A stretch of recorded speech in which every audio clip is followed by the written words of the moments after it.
নবী করিম সাল্লাল্লাহু আলাইহি সাল্লাম বলেছেন, কোনো মুসলমানের জীবনে যদি কোনো মুসিবত আসে, কোনো বিপদ আসে, কোনো সমস্যা আসে, সঙ্গে সঙ্গে সে যদি ইন্না লিল্লাহি ওয়া ইন্না ইলাইহি রাজিউন পড়ে এবং আরেকটা দোয়া পড়ে, আল্লাহুম্মা জুরনি ফি মুসিবাতি ওয়াখলুফ লি খায়রাম মিনহা, আল্লাহ আমার যে বিপদ হয়েছে এই বিপদের বিপরীতে এর বিনিময়ে আপনি আমাকে সওয়াব দিয়েন, বিনিময় দিয়েন, এবং বিপদে আমার যে ক্ষতি হলো আপনি এর চাইতে ভালো কিছু দিয়ে আমাকে পোষায় দিয়েন। এই দোয়া যদি কেউ পড়ে তো আল্লাহ রাব্বুল আলামিন তার ওই বিপদে যা ক্ষতি হবে তার থেকে বেশি দিয়ে তাকে অবশ্যই পুষিয়ে দিবেন।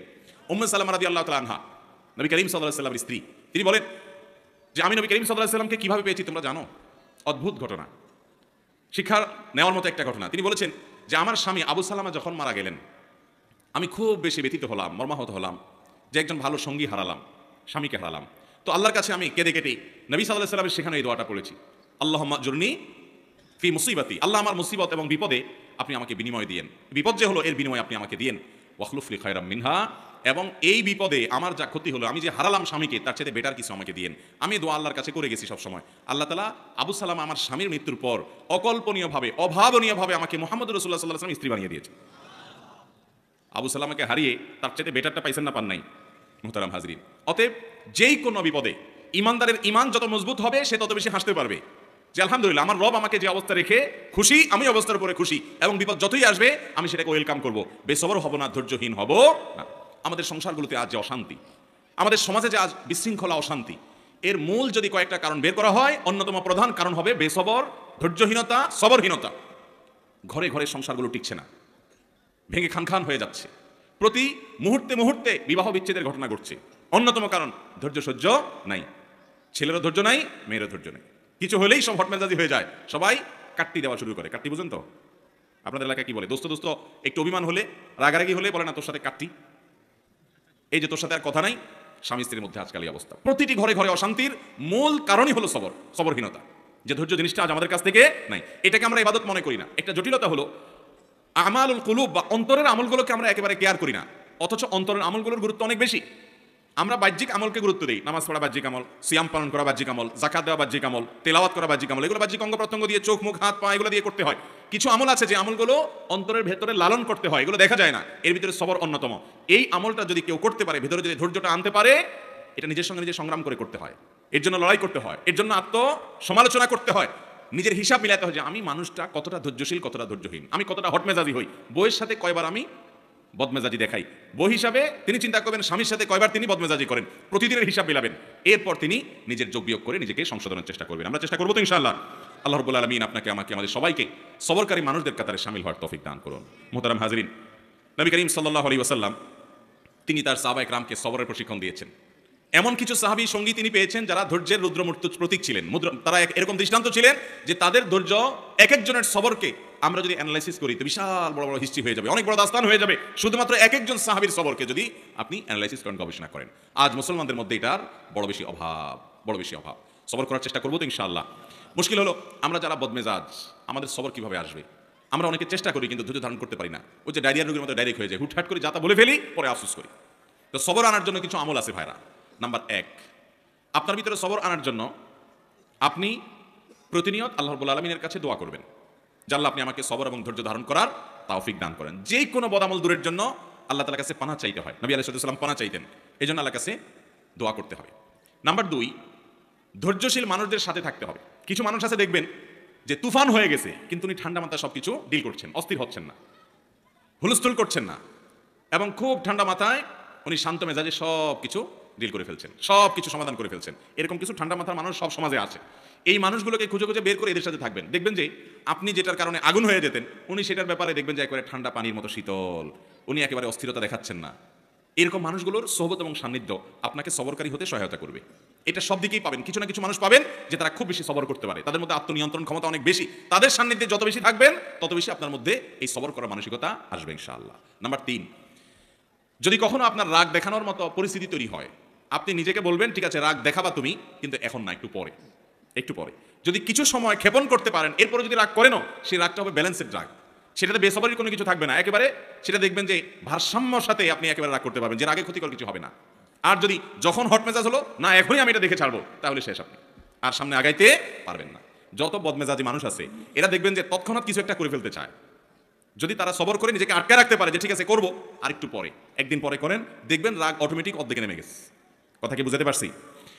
নাম্বার 4, সবর নিজের ভিতরে আনার জন্য বদমেজাজ এবং রাগ নিয়ন্ত্রণের যে আমলগুলো আছে সেগুলো করবেন। সেই আমলগুলো কি কি? নাম্বার 1, আউযু বিল্লাহি মিনাশ শাইতানির রাজিম বেশি বেশি করে পাঠ করা। কোরআন কারীমে আল্লাহ বলেছেন, ইম্মা ইয়ানজাগান্নাকা মিনাশ শাইতানি নাযগুন ফাস্তাইয বিল্লাহি মিনাশ শাইতানির রাজিম।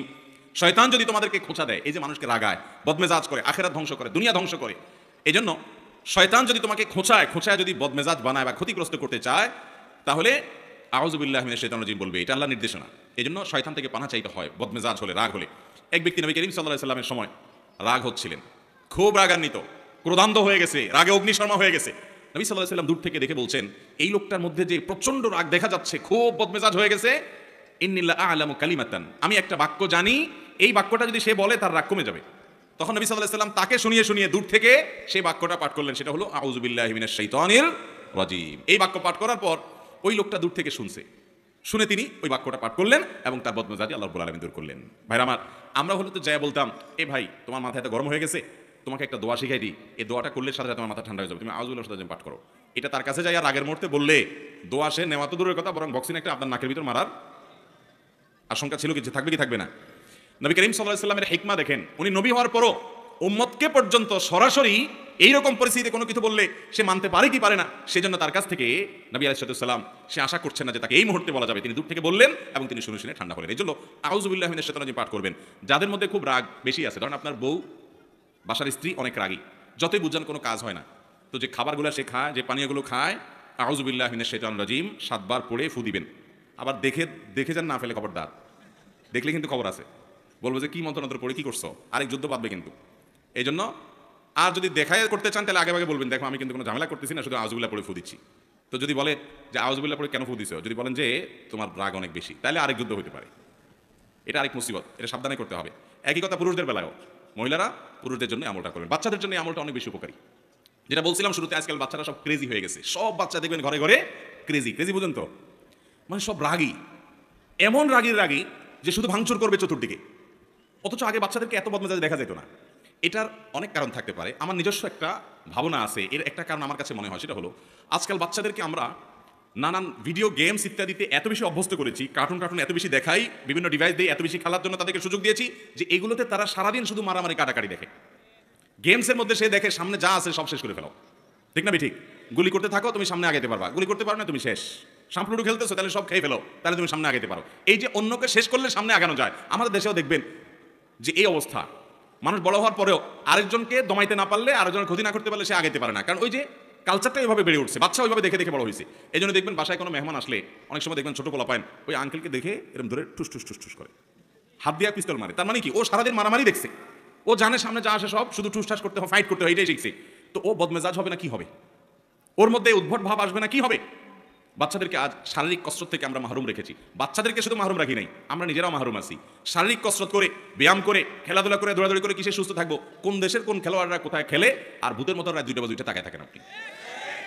সে খেলে গোল দেয়, আপনি এখানে লাফ দিয়ে ওঠেন। সে খেলে হেরে যায়, আপনি এখানে চোখের পানি ফেলেন। ভাই, পাগলামিরও তো একটা সীমা থাকা উচিত। আল্লাহ তাআলা আপনাকে সুস্থ শরীর দিচ্ছে, আপনি ব্যায়াম করেন, নিজে দৌড়াদৌড়ি করেন, নিজে খেলাধুলা করেন, নিজে কম্পিটিশন করেন, করে সুস্থ থাকেন। এখন সেটা না, বাচ্চা হাতে একটা ধরা দিচ্ছেন যে তুইও ধ্বংস হ, চোখ নষ্ট কর, মাথা নষ্ট কর, ব্রেইন নষ্ট কর, ইমান নষ্ট কর, আমল নষ্ট কর, ক্রেজি হয়ে যা, বদমেজাজ হয়ে যা, আর আপনিও একটা বাক্স এটা সামনে নিয়ে বসছেন, সে গোল দিছে, আপনি লাভ দিয়ে উঠতেছেন। ভাইরা আমার, মুসলমানের কর্মকাণ্ড এত উদ্ভট হবে না, এত অযৌক্তিক হবে না, এত হাস্যকর হবে না। নবী করিম সাল্লাল্লাহু আলাইহি ওয়াসাল্লাম তিনি দৌড়াদৌড়ির কম্পিটিশন করেছেন, সাহাবীদের সাথে করেছেন, নিজের স্ত্রীর সাথে করেছেন। তিনি সাহাবীদের শুটিং প্রতিযোগিতায় উৎসাহিত করেছেন, শারীরিক ব্যায়াম হয়, এই ধরনের খেলাধুলাকে এলাও করেছেন। যেখানে জুয়া নাই, যেখানে সতর মুক্ত করা হয় না, যেখানে চোখের জেনা হয় না, যেখানে হারাম কিছু নাই, সেগুলোকে তিনি অনুমোদন করেছেন। আর মুসলমানের সন্তানরা রাতকে রাত নষ্ট করে, সময় স্বাস্থ্য নষ্ট করে, শরীর নষ্ট করে, চোখের জেনা করে, অন্যের সতর উন্মুক্ত সতরের দিকে দৃষ্টিপাত করে গুনাহগার হয়। এবং মুমিন হিসাবে, ইমানদার হিসাবে কুফুরের প্রতি, আল্লাহর প্রতি, অবিশ্বাসীর প্রতি যে অপছন্দ করা তার ইমানের দাবি ছিল, ওয়ালা এবং বারার দাবি ছিল, সেটা তার অন্তর থেকে ধুয়ে মুছে পরিষ্কার করে একাকার হয়ে তার সবচেয়ে বড় আদর্শ আর সবচেয়ে বড় কাফেররা। যারা সমকামিতাকে প্রমোট করে, যারা সমকামিতাকে বৈধতা দেয়, যারা অসংখ্য অন্যায় অনাচারকে বৈধতা দেয়, অনেক মুসলমানের প্রতি জুলুমকে যারা বৈধতা দেয়, তারাই আপনার হিরো, তারাই আপনার স্টার এবং তারকা। আল্লাহ রাব্বুল আলামিন আমাদের বিবেকগুলোকে যেন জাগ্রত হয় সেই তৌফিক দান করেন। ভাইরা আমার, তো বলছিলাম বাচ্চারা ক্রেজি হয়ে যাচ্ছে, আমরা ক্রেজি হয়ে যাচ্ছি। গোটা সমাজে চতুর্দিকে দেখবেন অধৈর্যের চর্চা, ঘরে ঘরে, জনে জনে, জায়গা জায়গা, সর্বত্র। ভালো মুসলমান হওয়ার জন্য, নেককার মুসলমান হওয়ার জন্য শত শত নফল আমল, শত শত জিকির আজকার, শত শত তাসবিহ চাইতে অনেক গুণ বেশি উত্তম হবে আপনার সারা দিন রাত 24 ঘন্টার ভিতরে 2-4টা জায়গায় বদমেজাজ দেখানোর, রাগ করার ইস্যু তৈরি হয়েছে, কিন্তু নিজেকে নিয়ন্ত্রণ করে যেখানে যতটুকু না হলে নয় সেখানে ততটুকু ব্যবহার করতে পেরেছেন। নিজেকে এই নিয়ন্ত্রণ করতে পারলে আপনি আল্লাহ তাআলার কাছে ওই শত সহস্রবার তাসবিহ করার চাইতে অধিক সওয়াব পাবেন ইনশাআল্লাহ। চেষ্টা করবো না ইনশাআল্লাহ? ভাইরা আমার, এই সবর বা ধৈর্য 3 প্রকার। একটা হলো আস-সাবরু আলা তাআত, ভালো কাজ করতে ধৈর্য লাগে কি লাগে না?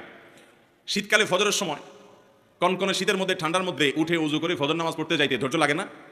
মনে চায় না, কষ্ট হয়, তারপরও নিজের সঙ্গে নিজে লড়াই করে সংগ্রাম করে কাজটা করতে হয়। এটা যারা করতে পারে এরাই হলো সত্যিকারের বীর, এরাই হলো সত্যিকারের মেরুদণ্ডওয়ালা মানুষ, সত্যিকারের সাহসী মানুষ, যে তাদের প্রবৃত্তির গোলামি তারা করে না, যে নফস যা বলে তা করে। সে নিজের কল্যাণের পথে মন না চাইলেও সে এগিয়ে যায়। সবর, ভালো কাজ করতে সবর লাগে। আর দ্বিতীয় ধৈর্য হলো আস-সাবরু আনিল মাসিয়া, পাপের কাজ, অপরাধের কাজ, এগুলো থেকে বাঁচার জন্য সবর লাগে। আপনার চোখের এরিয়াতে অনলাইনে অফলাইনে ফেসবুকে বাহিরে বিভিন্নভাবে সুন্দরী নারী চলে আসছে, অশ্লীল কোনো দৃশ্য চলে আসছে, আপনার ভেতর থেকে প্রবৃত্তি বলছে দেখে নে তাড়াতাড়ি, দেখে নে, মিস হয়ে যাবে, চলে যাবে, তাড়াতাড়ি দেখ, মন থেকে আপনাকে উস্কে দেয়। আপনি তখন যদি নিজেকে আটকে রাখতে পারেন, নিয়ন্ত্রণ করতে পারেন, সবার মানে হলো হাবসুন নফস, নিজেকে নিয়ন্ত্রণ করা, যে না আমি দেখবো না, আমার আল্লাহ নিষেধ করেছেন হারাম, এটা যদি করতে পারেন তাহলে সেক্ষেত্রে এটা হলো গুনাহ থেকে সবর করা। এটা করতে পারলে একটা জয়ীফ হাদিস দ্বারা প্রমাণিত, একটা জয়ীফ হাদিসে বর্ণিত হয়েছে, করার সুযোগ তৈরি হয়। আর সে যদি নিজেকে নিয়ন্ত্রণ করতে পারে তাহলে আল্লাহ রাব্বুল আলামিন তাকে ঈমানের স্বাদ তৎক্ষণাৎ অনুভব করার তৌফিক দান করেন। আপনি খেয়াল করেন, কোনো সুন্দরী নারী বা অশ্লীল কোনো দৃশ্য যেটা দেখা আপনার জন্য হারাম, যেটা আপনার মনকে অস্থির করে দিবে, যেটা আপনার মনের জেনার দিকে নিয়ে যাবে, যেটা আপনাকে অন্যান্য জেনার দিকে নিয়ে যাবে, সেটা দেখা আল্লাহ তাআলা হারাম করেছেন। ওই জিনিসটা যদি আপনি দেখেন, দেখলে সাথে সাথে একটু নগদ স্বাদ পাবেন, মজা পাবেন, ঠিক আছে, কিন্তু পরক্ষণে অস্থির হয়ে যাবেন। এটা হলো অনেকটা চুলকানির মতো, চুলকাইতে অনেক মজা পাবেন কিন্তু চুলকানির পরে জ্বলবে, ঠিক না ঠিক? দেখার পর যখন চোখের আড়াল হয়ে যাবে এরপর আপনি অস্থির হয়ে যাবেন, হাই হাই কই গেল, কারণ তো দাঁড়ায় থাকবেন না আপনার জন্য। আর যদি আপনি না দেখেন, কষ্ট করে নিজেকে নিয়ন্ত্রণ করেন, সবর করতে পারেন যে আমি দেখবো না, তাহলে এর ফলশ্রুতিতে কিছুক্ষণ পরে, প্রথমে একটু কষ্ট হবে, কিছুক্ষণ পরে আপনার ভিতরে এক ধরনের স্বাদ, এক ধরনের তৃপ্তি অনুভব হবে যে আমি আল্লাহ তাআলার আদেশ রক্ষা করতে পেরেছি, আমি নিজেকে নিয়ন্ত্রণ করতে পেরেছি, আমার মেরুদণ্ড আছে, আমি ডায়রিয়ার রোগী না, ডায়রিয়া হয়ে যাই নাই, নিজেকে কন্ট্রোল করতে পারছি। যাদের কন্ট্রোলিং পাওয়ার নেই, যেখানে সেখানে কাইত হয়ে যায়, যেখানে সেখানে যা তা মনে চায় সেটা করে ফেলে, তারা হলো বেসবর।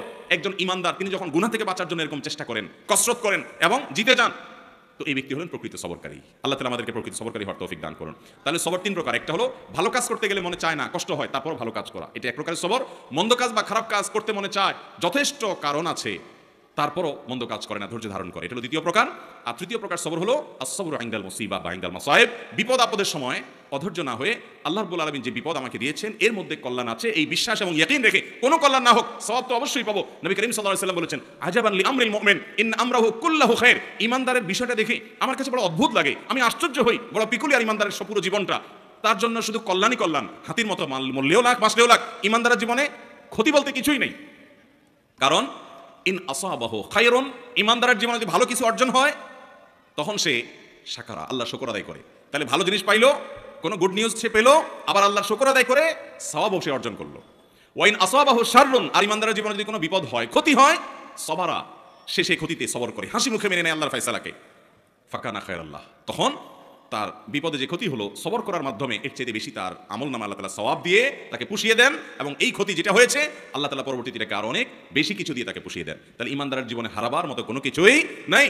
তার জীবনে ছোট বড় যে কোনো সমস্যা নিজেকে নিয়ন্ত্রণ করার চেষ্টা করে। আমরা সবর করার চেষ্টা করবো তো ইনশাআল্লাহ।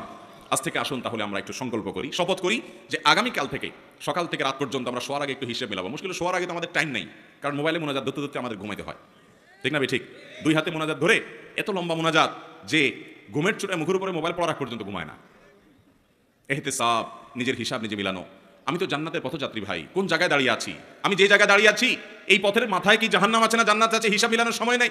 অবসর সময়গুলো আজ এই মোবাইল ফোন নিয়ে গেছে, ফেসবুক নিয়ে গেছে, ইউটিউব নিয়ে গেছে। এক্ষেত্রে আমরা ডাইরেক্ট হয়ে গেছি ওই যে ডায়রিয়া রোগীর মতো, স্ক্রল করতেছে আঙুল দিয়ে, কত দূর যাচ্ছে, মাইলকে মাইল স্ক্রল করে যাচ্ছে। যদি সূক্ষ্ম কোনো যন্ত্রপাতি দিয়ে চেক করা যেত তাহলে এই আঙ্গুলটার মাথা দেখতেন যে অনেক ক্ষয় হয়ে গেছে, এত পরিমাণ ঘুরছে মোবাইলের উপরে যে মাথা কি হয়ে গেছে, ক্ষয় হয়ে গেছে। কি দেখছে ভাই, এই যে আপনি টানতেছেন মনে হচ্ছে কিছু হারাইছে, যাচ্ছে তো যাচ্ছে, যাচ্ছে তো যাচ্ছে। ভাইরা আমার, এরকম লাগামহীন হয়ে যাওয়া, নিয়ন্ত্রণ হয়ে যাওয়া, এটাও সবরের খেলাফ, নিজেকে নিয়ন্ত্রণ করতে হয়। এই জন্য রাতে শোয়ার আগে হিসাব মিলাবো যে আজকের দিনে আমি কয়জনের সাথে রাগ দেখাইছি। আপনাকে শয়তান কিন্তু বুঝাবে না তুমি তো অন্যায় রাগ করো নাই, তুমি ন্যায়সঙ্গতভাবে রাগ করছো, ঠিক আছে, রাগ করাটা দোষের না। আল্লাহ জন্য বলেছেন ওয়াল কাযিমিনাল গায়যা ওয়াল আফিনা আনিন নাস ওয়াল্লাহু ইউহিব্বুল মুহসিনিন, যারা নিজেদের রাগকে সংবরণ করতে পারে এবং যারা মানুষকে ক্ষমা করতে জানে। এবং আল্লাহ রাব্বুল আলামিন ভালোবাসেন যারা মানুষের প্রতি অনুগ্রহ করে। হটমেজাজি হয়ে কাউকে সাইজ করে দিলেন আর বললেন হ্যাঁ আমি অন্যায়ের বিরুদ্ধে তো প্রতিবাদ করছি, দরকার আছে অন্যায়ের বিরুদ্ধে প্রতিবাদ, অন্যায়কে বিরুদ্ধে বাধা দেওয়ার দরকার আছে, কিন্তু নিজের আখলাক নষ্ট করে না, নিজের আখলাক ঠিক রেখে পরিমাপ করি। এই জন্য আল্লাহ তাআলা বলেছেন ওয়াল কাযিমিন আল গাইজ, আল্লাহ বলেন নাই ওয়াল আদিমিন আল গাইজ, যাদের মধ্যে রাগ নাই তাদের প্রশংসা আল্লাহ করেন নাই, যাদের মধ্যে রাগ আছে কিন্তু এটা নিয়ন্ত্রণ করে, যেখানে যতটুকু ডোজ দেওয়া দরকার ততটুকু দেয়, এই মানুষগুলো আল্লাহ তাআলার কাছে প্রিয় পাত্র হয়। কোন এক সালাফ আল্লাহর কোন এক নেককার বান্দা, তার একজন অধীনস্থ কাজের লোক একই ভুল বারবার করে, তো উনি ধমক দিয়েছেন, দিয়ে বলেছেন তোমাকে কতবার বলবো আর বলো, আর তোমার মাফ নাই। তখন সে লোকটা বলল আল্লাহর কাছে কিয়ামতের দিন আপনি একই অপরাধ বারবার করার কারণে কতবার ক্ষমার আশা করেন, আমাকে ততবার করলেই হবে। হ্যাঁ আমার আজ শয়তান আমাদেরকে নানা ভুল বুঝিয়ে বেসবর করছে, সবর করার চেষ্টা করবো তো ইনশাআল্লাহ। তো যেটা বলছিলাম যে দিন শেষে হিসাব করবেন যে আজকে দিনে মোট কয়টা বেসবরি হয়েছে, নোট নেবেন, কোথাও লিখে রাখবেন। পরের দিন চ্যালেঞ্জ নেবেন যে না আজকে যেন আমার এই সংখ্যাটা কোনোভাবে স্পর্শ না হয়েছে, কম যেন হয়। এইভাবে যদি আপনি চেষ্টা করতে থাকেন একসময় দেখবেন অনেক কঠিন কঠিন সময় আল্লাহ তাআলা আপনাকে মাথা ঠান্ডা রেখে কাজ করার তৌফিক দিয়েছেন। দুনিয়াতেও উন্নতি করতে পারবেন, আখিরাতেও পারবেন। আর বেসবর হবেন, জায়গায় জায়গায় বেইজ্জত হবেন, দুনিয়ার বেইজ্জতিও নিশ্চিত, আখিরাতের বেইজ্জতিও নিশ্চিত। অতএব আখলাক যেটা কিয়ামতের ময়দানে সবচেয়ে ওজনী আমল হবে, আখলাক যেটার কারণে জান্নাতের সর্বোচ্চ শিখরে যেতে পারবেন, আখলাক সুন্দর করার কারণে আল্লাহর প্রিয় পাত্র হতে পারবেন, এই আখলাকটার ব্যাপারে আমরা খেয়াল করি না, অন্যান্য আমলের দিকে আমরা খেয়াল করি। এই জন্য সবরের বিষয়ে কিছু কথা বললাম। আল্লাহ তাআলা আমাকে, আমার মধ্যে যে খুব একটা সবর আছে তা নয়, এই কথাগুলো বলার উদ্দেশ্য আল্লাহ যেন আমাকেও সবরকারী বানান, আপনাদেরকেও বানান, আমরা সবাই যেন সবরকারী হতে পারি। আর সে আজিমের মালিক আমাদেরকে সবাইকে যেন ধৈর্যশীলদের কাতারে শামিল করেন সেই দোয়া করছি। আল্লাহ তাআলা আমাদের সবাইকে তৌফিক দান করুন। জাযাকুমুল্লাহু খাইরা ওয়া আখিরু দাওয়ানা আলহামদুলিল্লাহি রাব্বিল আলামিন।